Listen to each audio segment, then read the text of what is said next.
Guinée-Bissau, l'opposition lance un appel à la paralysie contre Embalo à l'aube de la fin de son mandat. Le 27 février 2025, marquant la fin du mandat présidentiel de Umaro Sissoko Embalo en Guinée-Bissau, a été le théâtre de troubles dans le pays. En effet, le chef de l'État bissau-guinéen a décidé de se maintenir au pouvoir pour organiser la présidentielle en novembre 2025. Une décision mal perçue par l'opposition qui a appelé à une paralysie générale pour protester contre ce qu'elle considère comme un abus de pouvoir et un manque de transparence. Les tensions sont exacerbées par un désaccord sur la durée du mandat présidentiel, certains affirmant qu'il prend fin ce jour, tandis que la Cour suprême le prolonge jusqu'au 4 septembre. Ce contexte, couplé au ressort des élections législatives et à la dissolution du Parlement dominé par l'opposition, rappelle les coups d'État qui ont marqué l'histoire récente de l'Afrique comme au Mali, au Burkina Faso et au Niger. Ces coups d'État constitutionnels, tout comme les coups d'État militaires, violent les principes démocratiques en remettant en question les institutions et la légalité des transitions de pouvoir. Dans ce climat d'incertitude, la Guinée-Bissau semble être sur la voie d'une instabilité prolongée qui pourrait aboutir à une nouvelle dérive autoritaire. La question demeure, que feront la communauté économique des États de l'Afrique de l'Ouest, CEDEAO, l'Union européenne et les États-Unis et d'autres acteurs internationaux face à cette situation? Seront-ils prêts à intervenir pour défendre la démocratie ou se contenteront-ils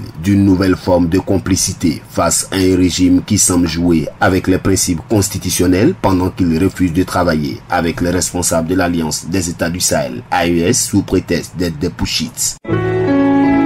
APRA, Agence Presse, Radio et Audio.